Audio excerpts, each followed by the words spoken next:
The following Agio-supported podcast is intended for informational and educational purposes only and is not intended as medical advice.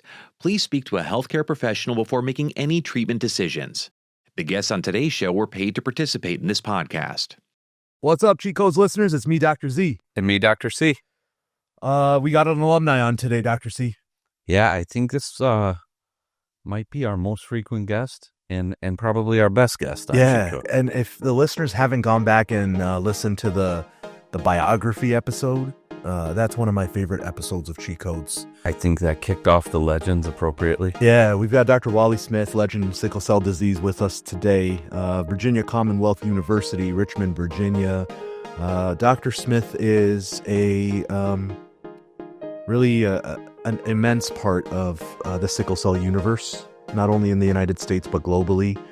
And, at this point, I'm comfortable calling him a friend, mentor, and, one of my closest allies in sickle cell disease.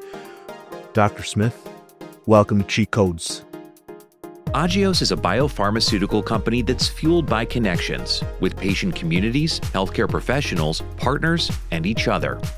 Building on these connections and the company's unmatched leadership in PK activation, Agios is pioneering therapies for rare blood disorders, including PK deficiency, thalassemia, and sickle cell disease. To learn more, visit us at agios.com. That's AGIOS.com.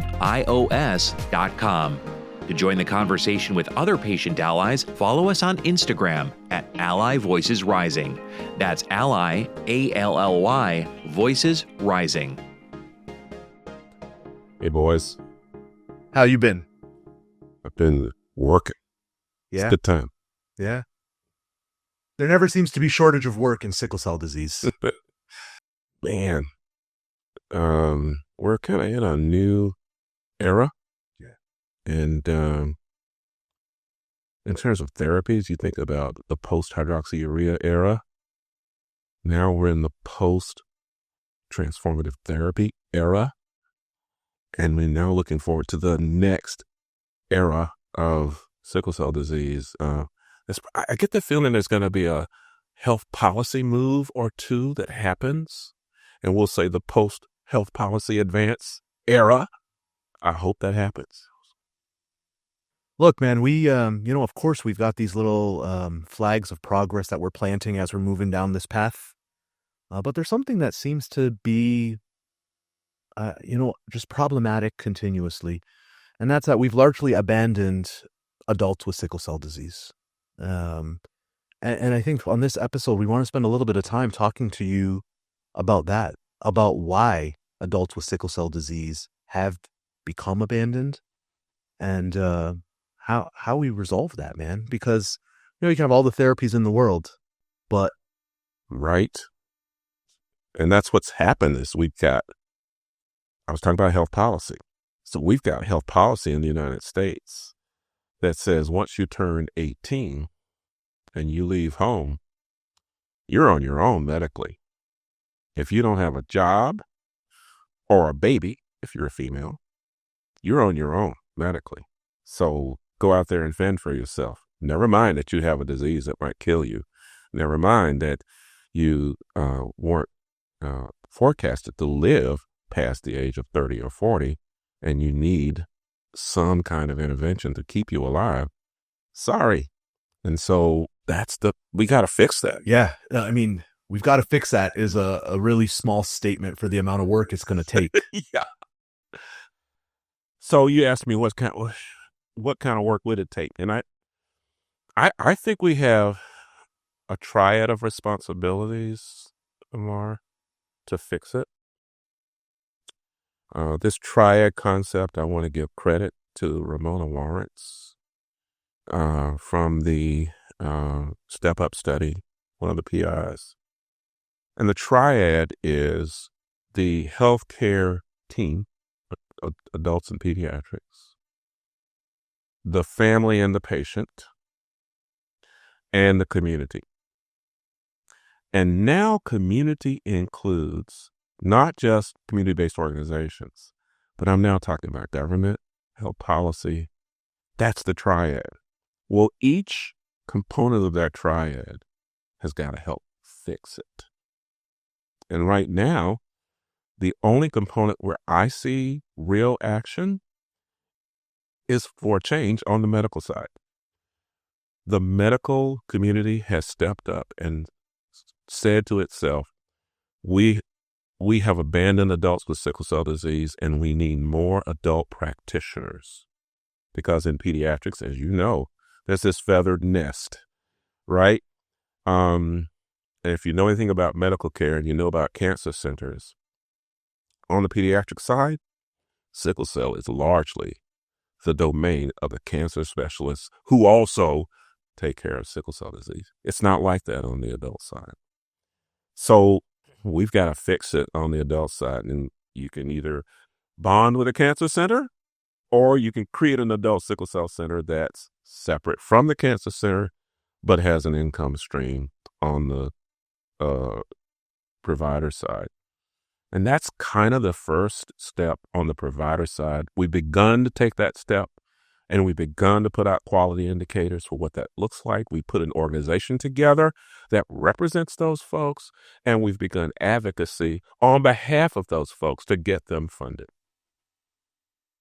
And that's huge. And I can see the impact you guys are making, because just even in Detroit where we were, there wasn't a dedicated sickle cell center. There was a doctor who was working hard and trying to do his best, and now there is one. And where did they come from? I'm very interested, because the supply, the feeder system for this, it's not like it is in pediatrics. You got to go find these people. They're not always there saying, "Oh, I can't wait to be asked." Where did you find this person? Yeah, he was there. He was a transplanter. He was interested. He started taking care of patients, and he saw the unmet need, and he wanted to jump in. And I think there's people out there like that, but that's not enough. You have to have the infrastructure and the support to do that. And I think that came from the CBO. It came from the state. It came from a hospital system, and they really started to put something together there that I think is sustainable and can be great for the adult patients there. And I think we're seeing more of that around the country. And we're seeing it come from various motivations and various sources. Informal survey, this is what I've come up with. Either there's a hospital CEO that's tired of losing money because the sickle cell patients are taking up his, quote, paying patients' beds, and have no source of income for the hospital. And so they want to cut their losses. So sickle cell becomes a loss avoidance program. So care for patients to keep them out of the hospital. To keep them out of the hospital and keep the hospital in the green or in the black. I'll give you an example. Our program is one of those programs. In 2021, we saved the state of Virginia, not just our hospital, $10 million. Wow. And that was with a program that cost about $1 million a year to administer. I mean, that seems like easy math for anybody. It is easy math, but until you have demonstration programs to show it. Go look at the literature and see how many of these programs have been written up. Not that many. So CEOs around the country view sickle cell disease as a problem without a solution when it comes to adult care. Okay. And we have to go find those CEOs, find those state governments, Medicaid in particular. 40 to 50% of sickle cell disease is, for adults at least, is paid for via Medicaid. And then you leverage that math problem and say, if we do this, we can save you this much money.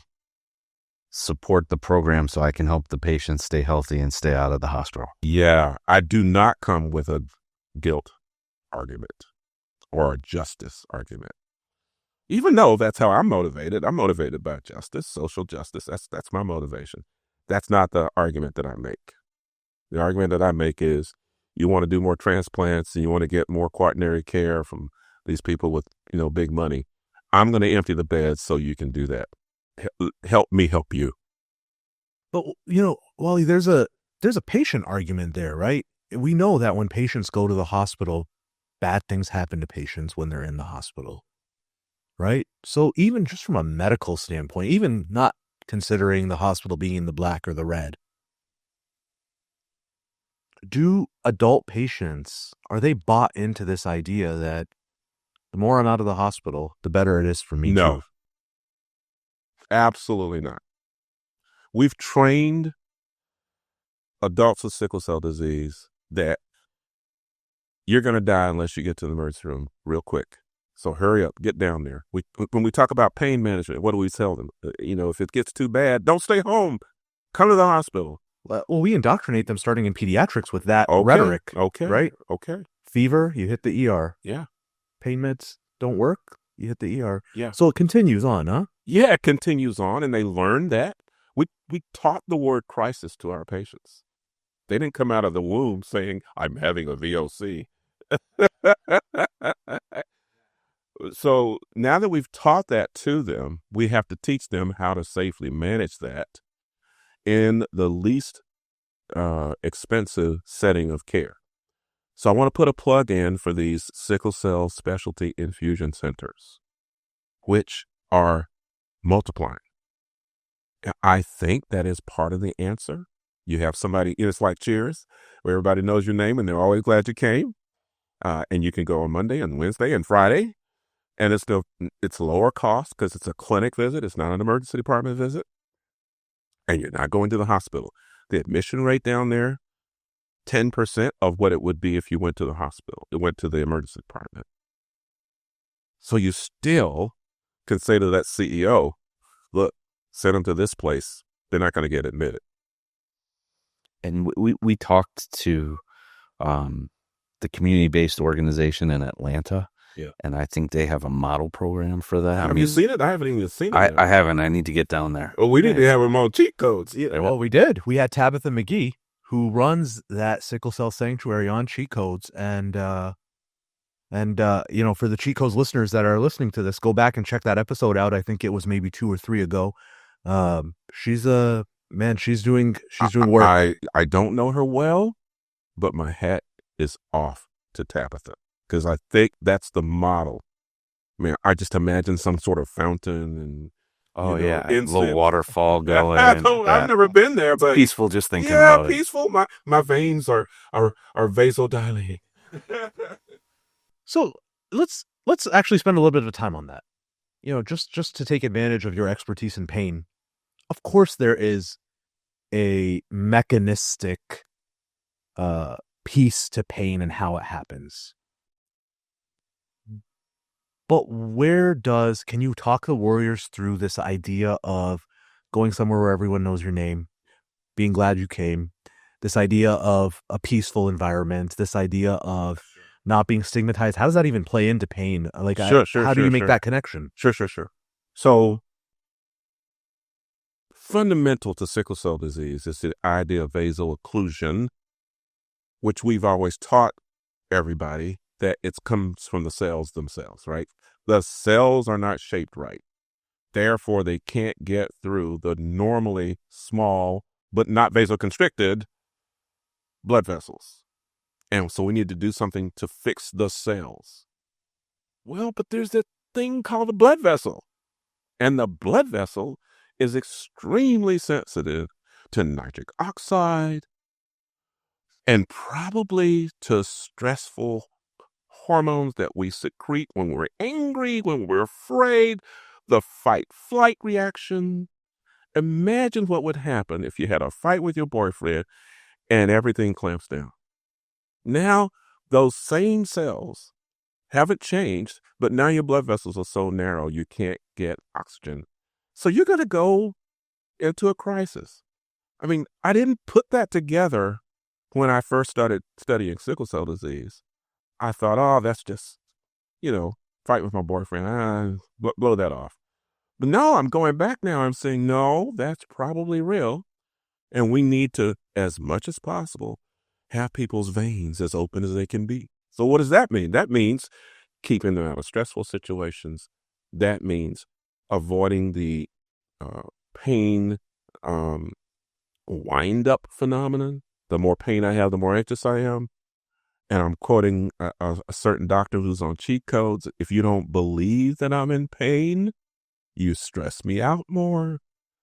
My blood vessels vasoconstrict, and I'm in more pain. We need to interrupt that cycle, and one way to interrupt it is to have cheers. So swinging that back to the health policy, how do we replicate what they're doing in Atlanta? How do we get that supported so that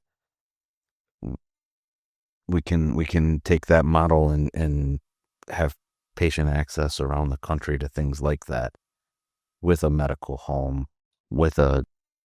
Yeah. Well, I'm going to say something that I wouldn't have thought of 10 years ago. Because 10 years ago, I was all over federal solutions. I've abandoned that. It's state solutions. And what you're seeing around the country now is state by state, red and blue, people putting up millions of dollars to fund sickle cell programs, inclusive of infusion centers, clinics, transportation, and wraparound services, making it so that patients who would otherwise not have a medical home have one. Michigan's a good example. Florida, another example. California, another example. New Jersey just did it. New York did it. My little state, Virginia, did it. North Carolina had it first before anybody 30, 40 years ago. Georgia had a single one in Atlanta 40 years ago. But I think that's going to end up being the solution, is that we lobby the state and the community does the lobbying along with the healthcare centers. And we get the state legislators to say, this is affecting your Medicaid spending. If you want to affect that, put a center in place. You know, I get the practicalities of that, but it kind of alienates the patients that happen to not live in states where sickle cell disease I agree with you. is a problem. And I don't claim to have an answer for you for Colorado.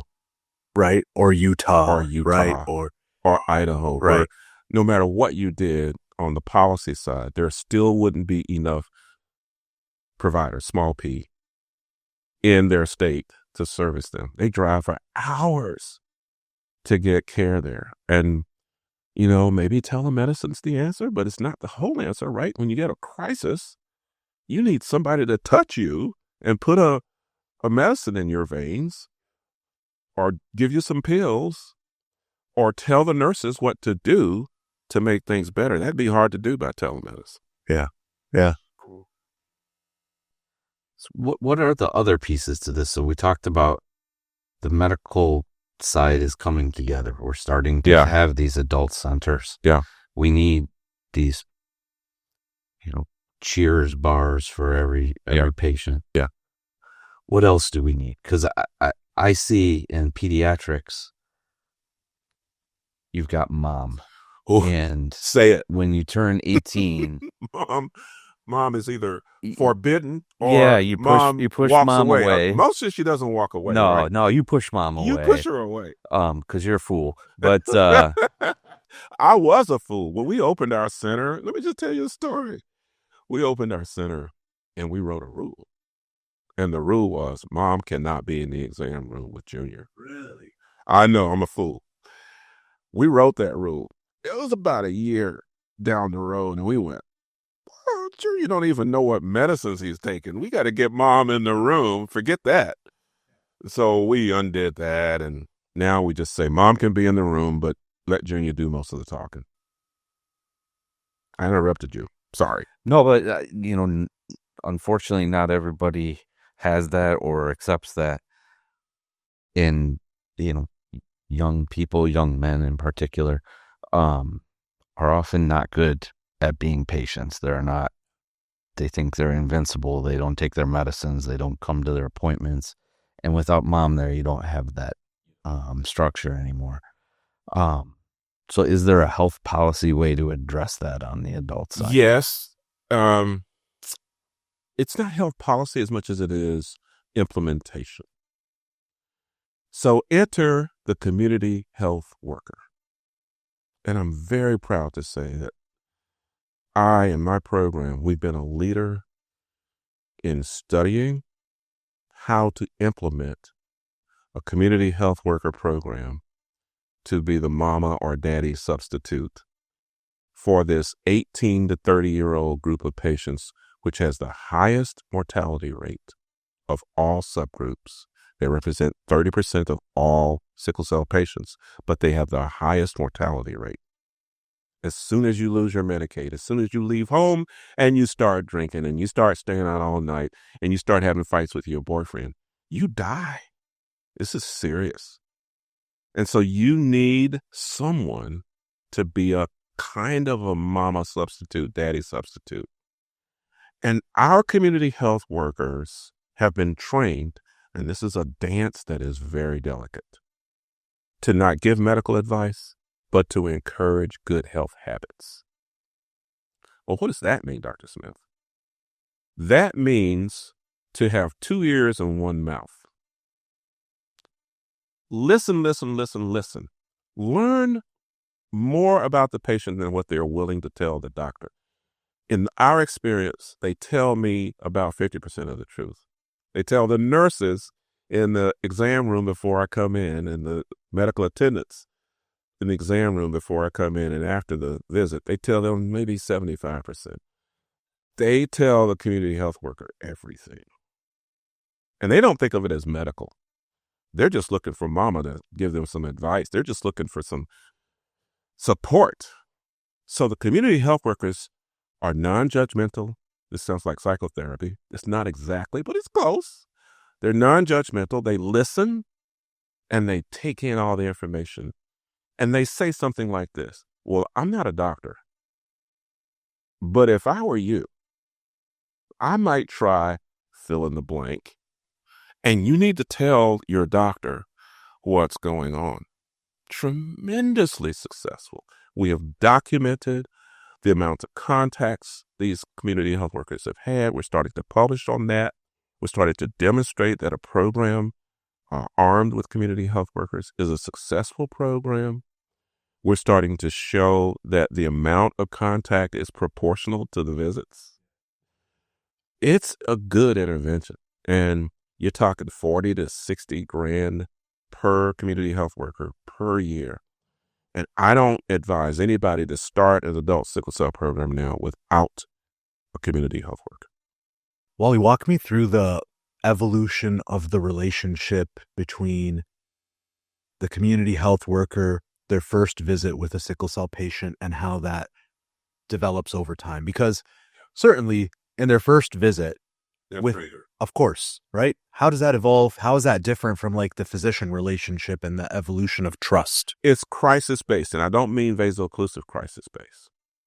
I mean needs crisis-based. I need transportation. I need a prescription. I need somebody to make an appointment. I need somebody to tell the emergency department that I'm not a crook. I need somebody to help me with my insurance. These are the kinds of services that community health workers provide. When the patient gets that need met, they in turn give up their secrecy.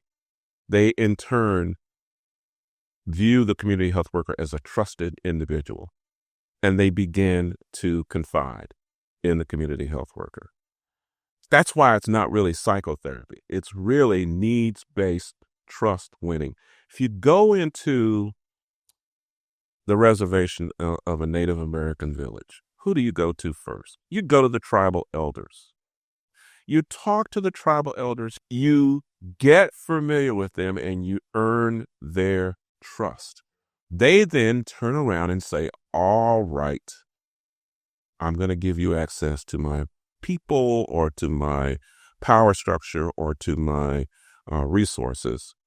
And don't you dare violate that trust. It takes one violation for them to say, I knew you were a fake all along. You're out of my life. So it's a very, very high resource, a trusted resource that we have in these community health workers. It helps if they are similar race, similar gender. Don't have to be, but it helps. What they really are doing is they are looking to see if you will accept them as they are, give them the resources that they need, and listen when they have a problem, and try to say, like Mama would say, yeah, baby, I know it's bad. I know that hurts. I'm so sorry. I can imagine it would help that they be a warrior themselves. You know, if they're available, that works. But warriors get sick. Yeah. That's true. I'm curious about the relationship between the community health worker and the physician. How do they interface? It's tender. Okay. So we did a randomized control trial, and the feds forced us to do it double-blind, placebo-controlled. The placebo, in this case, was doctor without community health worker intervening. The control case was doctor and community health worker working independently to help the patient. The patient was told not to tell the doctor that a community health worker was helping them. The community health worker was told not to communicate with the doctor about the help being provided. And we were testing the independent effect, just like you would with any randomized control trial, the independent effect of community health workers. Wrong design. It's the team. It's the team. It's the team. And so the community health worker needs to be able to communicate with the doctor. The doctor needs to be able to communicate with the health care team. And together, that team needs to be able to intervene with the patient. So to the degree that the community health worker is viewed as a valuable part of the team, we have daily huddles. Our community health workers tell us every day what's going on with their patients, and vice versa. We discuss management on those daily huddles. That's the intervention. And it's a delicate one because sometimes we don't see eye to eye. So we have to negotiate. What are we going to do? Yeah, I can imagine that being a delicate situation. The other piece to this is, in sickle cell clinics, you'll find that the personnel that comes, I think everyone who's been in a sickle cell clinic knows this, that good people leave. There's a lot of turnover in sickle cell disease, whether it's research assistants, I'm sure with community health workers. How has once you've trained community health workers, is it easy to keep them in that role? Do they develop burnout fatigue? Do they develop Yeah. How does that go? We're sensitive to burnout. We do have debriefings about once a quarter where people can say things that are on their mind. We have a chat group. Okay. The chat group is really a bitch group. Just to vent. People vent on the chat. It's considered confidential. We do not say any of the things that we say on the chat to patients, but we say how we feel. Nurses included, doctors included, CHWs included on the chat. And it really is therapeutic for people to be able to say, I'm not crazy, am I? This person's getting on my last nerve. With that, and with making sure that the community health workers are full-time and not part-time, all they have to do is take care of sickle cell patients. We've had a very good longevity record. That's great. So you're telling me that people can do this? People are doing this, and they are enjoying it at some point, because when you make an impression, the starfish story, right? The boys throwing starfish back to the ocean. Yeah. It made a difference to that one. That one. Yeah. So all you got to do is make a difference to one starfish. and you get enough adrenaline to keep you on the job for another 2 or 3 months. I love that, man. I had forgotten that story. That took me back, and you're right. That's so true. Like, we lose that in the work we do sometimes, where one sometimes is enough. One is enough, especially if that person goes from high utilizing, high stress, vasoconstricted, tense, to now chilled, relaxed, able to stay home when they have a crisis, able to cut their utilization. Not in the top 10% of utilizers. Our case management program focuses on the top 50 utilizers in our program. But every year that top 50 changes because the people either, here you go, get better, leave the system because they can't stand the rules, or die. So every year there's a different top 50. But when they get better, we celebrate. Isn't that like home though? You know, Yeah. You got mama, you got daddy, Yeah, and then you got the absolutely, middle man. child who's always the goody two-shoes. You got the oldest child who's the sort of leader, and you got junior who's behaviorally challenged, high utilizer, drunk all the time. Everybody loves him, but he's causing turmoil in the family all the time. And sometimes junior turns out to be a very responsible 30-year-old, and you go, I never would have thought junior would have made it. Junior makes it. So that's what we're out. We're out tossing starfish. Okay, I'm going to throw something else out there now. Let's talk a little bit about social determinants of health. Sure. A little bit more broadly. Sure. When we talk about this acting on necessities and these acts of service that community health workers kind of provide, are they covering the breadth of social determinants of health? No. Your zip code is a stronger determinant of your mortality than your genes. And that's sad. But it's a true statement. And so things that we haven't fixed and the places where we need government to come and fix are things like housing, transportation, adequate nutrition, jobs. Patients want to work. Warriors want to work. We don't let them work. We fire them.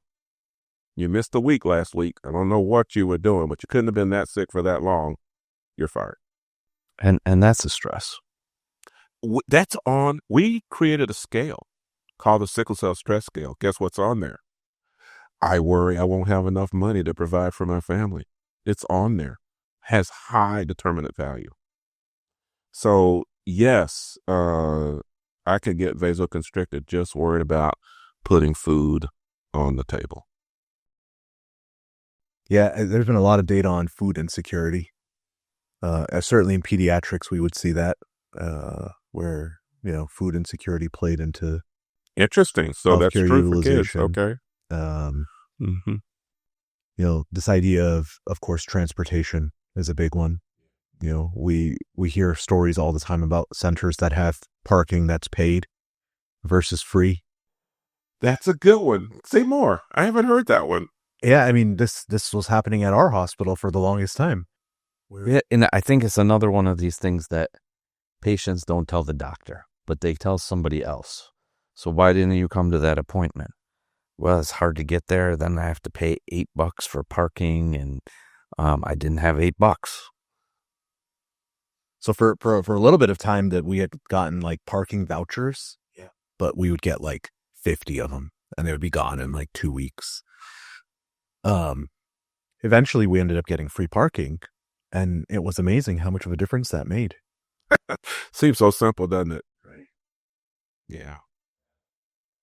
Yeah. So yes, we need broad societal level, institutional level interventions to help people's health, like transportation and parking and food and housing. Housing instability is really bad for adults with sickle cell disease. They just don't have a place to stay often. Is screening for the effect of social determinants of health in adults part of the standard of care? It is not yet. Okay. But these adult centers, the National Alliance of Sickle Cell Centers that you know is coming up, you can believe we're going to put a consensus statement out there that calls for screening for the social determinants of health as part of regular routine screening in sickle cell disease. Absolutely. Okay, I have another provocative question for you. Oh. Have you had the opportunity to study the value of the community health worker culturally? Yeah. So African American, Middle Eastern, Indian subcontinent, is the CHW effect I got no data. preserved? I got no data. Okay. It would be And interesting, wouldn't though. it be? I think so. I could design about 3 different studies. But here are some of the questions that seem unanswered for me. Is it instrumental activities of daily living that you really need to affect? That is housing, is it that? Is it social and emotional support that you really need to affect? And how would that vary by geography? So poverty is going to be there in a sub-Saharan African country with or without the community health worker. But everybody seems to believe that those workers can provide a whole lot of services, way more, even medical services, than our community health workers are allowed to by law. So what would happen if you did that, if you employed those? Now, my question, though, was specifically about people from those regions who are living in the United States. Oh, that's a different question than the one I thought you were asking. So you want to know if coming from Lagos with a little money, usually, is there still value in the community health worker? And my gut is no. My gut is you arrive with a little bit of money and a whole lot of self-esteem because you made it out. You're here pursuing the American dream. You haven't been a victim of slavery. You don't have any of that baggage of the social and racial stigma that you brought with you from birth. That's a testable hypothesis. That's kind of where I was landing. I would agree. I would think the same. I'm curious about that because I agree with you. Like the population of immigrants from Africa who are here and have kids with sickle cell tend to be professionals, good income, job security. My cab driver last night, listen to this. He came at age 22 on a student visa. He got a baby by a white woman. He was proud of that. He was like, oh, everybody frowned on it, but I didn't mind conspiracy. And he owns his own business now. So he's not what you would call a stereotypical black male. Right. Well, we talk about this often in my house that, as a child of immigrants, that certainly from the Indian subcontinent, when immigrants come to the United States, we come into a society that has been very much influenced by the civil rights movement, what Black Americans went through, from the so-called 16 slave mentality. Right. We're bringing all that baggage. Well, so we benefit then coming later as immigrants from really African Americans fighting for our rights. So we walk in kind of into, but you have really a cultural nice background that's completely different. 100%, no doubt. Even though you may be seen as very similar to African Americans, your cultural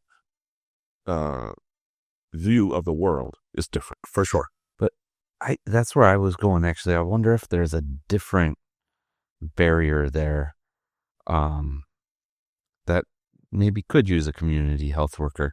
And it's not an access problem. It's not a resources problem. But it is being an outsider, being an immigrant, And I think sometimes in those communities, there is still a stigma about sickle cell disease. And so maybe you can't go, because I think a lot of times, my ancestors came and they moved to the Irish neighborhood and they hung out with the Irish people. So if you come from one of those immigrant communities and that's where you go, but you can't talk about sickle cell, You can't talk about it. you may be ostracized. there may be a need for somebody Okay. to help you navigate that. I don't know. I don't know the answer to that. In but, the sub-Saharan milieu, there are a lot of stigmas associated with sickle cell disease. Different than in the United States, but they're there nonetheless. And maybe you bring those with you. But I feel that the group of immigrants who make it to the United States basically come with Westward Ho, I'm gonna make it. I've got a goal to be independent and to be stable, and maybe to go back to my country and be a king. But that's different. I think one of the unifying things, though, amongst those people is no matter what background they come from, no matter what culture they come from, I think they're unified in the idea that chances are if they walk into a hospital with sickle cell disease as an adult, they're going to be treated bad. Okay. And I think that's very unifying. Yeah. And I think there's probably a need for an advocate regardless. Even there. Okay. Right? I'll buy that. I think the social determinants of health piece might be more amplified I agree with that. in other. I think you're right about that. Right. But but I do see that there's value probably across the board. Look, Dr. Smith, we love having you on Cheat Codes. It's always a special conversation. I could talk to you all day, and the mics are going to turn off, and we're probably going to keep talking. We probably are, because we're starting to scratch the surface, aren't we? Yeah, we really are. A little bit. Look, man, I have no words to accurately express the gratitude we have for your presence in this community and in this space. You are a central piece of this sickle cell universe, and man, we're just happy to be in your orbit. Well, I'm happy to be home. Get it?